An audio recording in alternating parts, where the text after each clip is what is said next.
Hey guys, what's up? Welcome to our channel, Honey Hole Angling. We have a really cool video for you guys today. Our friend Kevin Hutchison is letting us use some of his fly tying videos for our YouTube channel, and he ties really cool flies designed for the Texas Hill Country. These are hard flies to find at like a fly shop, especially the fly we're tying today, which is the Llano Bug, which is this guy right here. The cool thing about these kits is they have all the materials you need to tie the fly, down to the thread, super glue if you need it. The only thing you need is a vise, scissors, and a bobbin, and then you can tie the flies in these kits. So it's super easy. Kevin makes it really easy to tie. These kits are great. They're available on our website. We'll link a description down below if you guys want to try them. And they're great value. With the Llano Bug, you can tie 24 flies for $25. So check them out. Enjoy the video, guys. In this kit, we're going to tie the Llano Bug. So let's take a look and see what we've got inside. First thing we have is the DVD, which you're now watching. Next item we have are the foam strips. These are 2 millimeter thick, and they've been cut 1/4 inch wide. The traditional Llano Bug is tied in yellow, but we've included an assortment of other colors in here that you can experiment with.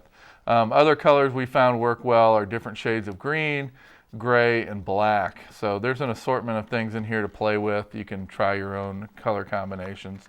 You also have a nice patch of deer hair. This is northern deer hair. I'll talk a little bit about that as we tie. It is not bucktail, it is deer body hair, and that's important. A package of rubber legs. These happen to be yellow because we'll be tying a yellow Llano Bug. Yellow dubbing. We use Antron sparkle dubbing for this. It has to be a synthetic material. You don't want it to absorb water. So we use the Antron sparkle dubbing. And you have a bag of hooks. And you also have your thread. We use a UTC 140 yellow thread for this one. And again, you can vary the thread color for the color fly you're tying. As we tie this fly today, we'll be using black thread on yellow. And the reason we're doing that is so that you can see the thread wraps easier. Normally we would use the yellow thread, but for illustrative purposes, we'll be using black thread today. So don't be confused by that. There is no black thread in your kit. We're just using it for illustration purposes. So to get started with the Llano Bug, first thing we're going to do is we're going to take the hook and put it in the vise. And you'll notice that we use a curve shanked hook.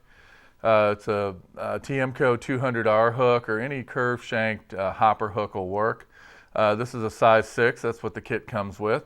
We found that to be a really good size. So we've got the hook in the vise.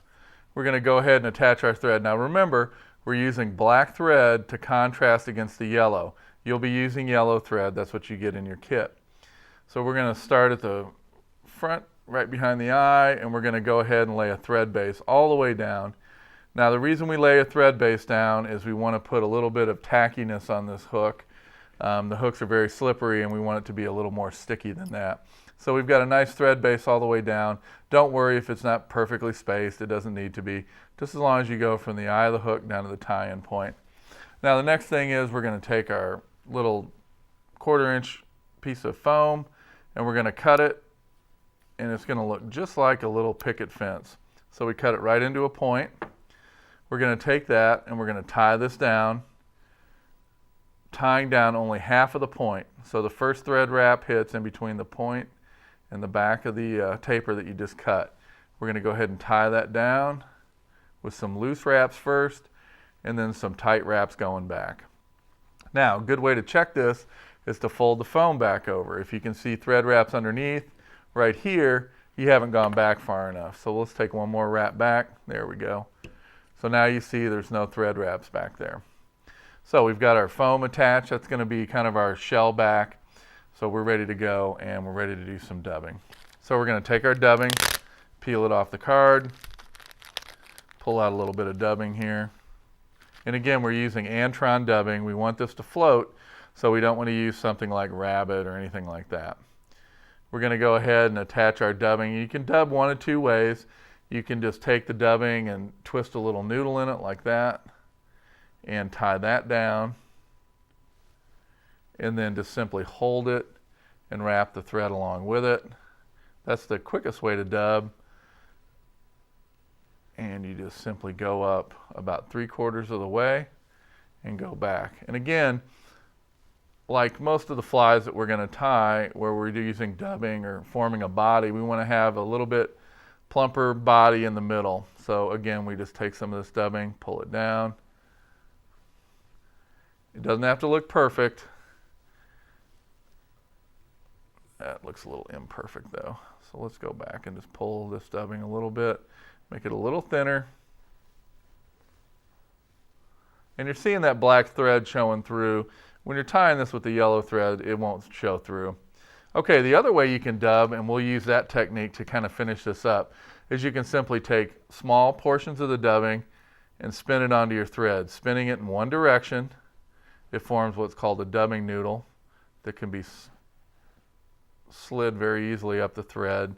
Form a little dubbing noodle, and that way you can go back and kind of even everything up, just like that. Now, it looks a little rough and raggedy, but we're okay. We're going to go ahead and fold the foam over the top. We're going to take a loose wrap and then tighten it.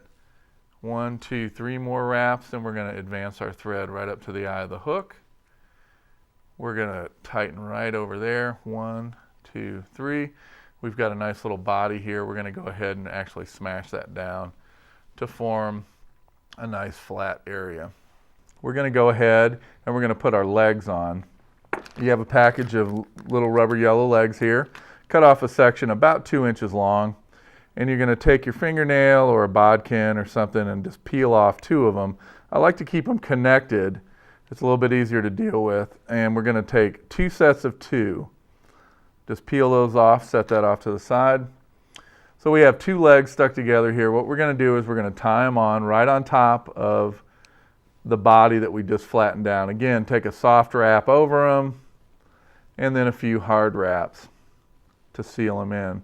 Now we're going to take those, we tied them on top, so we're simply going to pull them to the outside, and then we're going to take the other 2 that we took off, and we're going to do exactly the same thing. Tie them on top with about 4 or 5 nice wraps, and then we simply rotate them to the back side. If we didn't get them tied down good enough, we just go ahead, take a few more wraps on them. Now, the important thing here is the gap. I've seen this fly tied a few times on the internet and on websites, and they all do it wrong at this point. It is very important to keep this space open here. You notice how it's not tied in one point, it's flattened out. This area here is critical to this fly. So you must tie the legs down the entire length of the body here, that body segment. Okay, so we've got that on. Next thing we're going to do is we're going to take our deer hair and we're going to make the wing.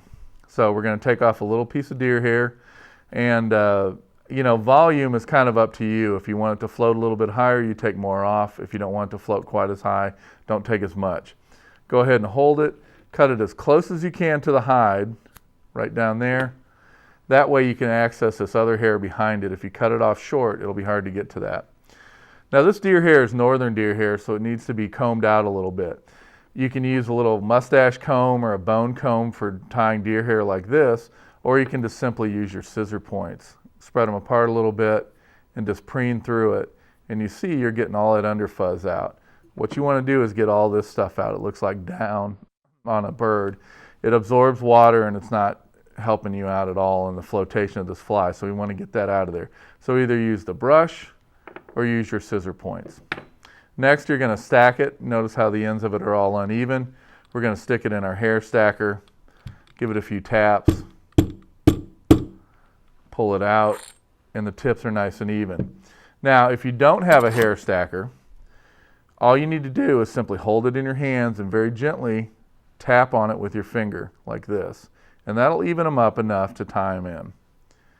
We're going to take the natural tips, point those backwards. We're going to take them just behind the eye, or just behind the back of the body. We're going to switch hands and hold them in place. Come right over the top with our thread. Again, loose wraps first. Get them positioned first, then start to torque down. Now you notice I'm not letting go of the tips with my left hand.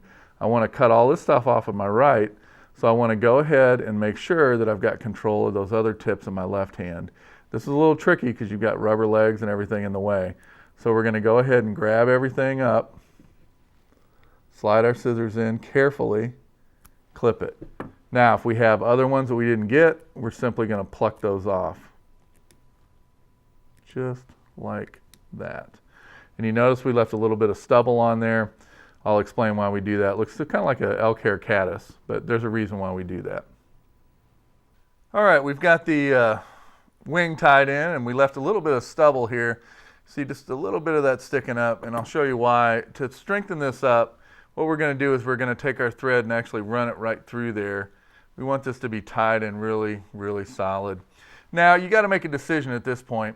If this is a fly that you plan on fishing, you're almost finished. If this is a fly that you're going to give your friends, I'm going to show you a little trick that you want to do so that they think you're a masterful fly tyer. And if you're going to give them to your friends, or if you're really concerned on how this looks, you want to take a little bit of dubbing and go ahead and dub your thread here. And again, it doesn't need to look perfect. Just make a little dubbing noodle.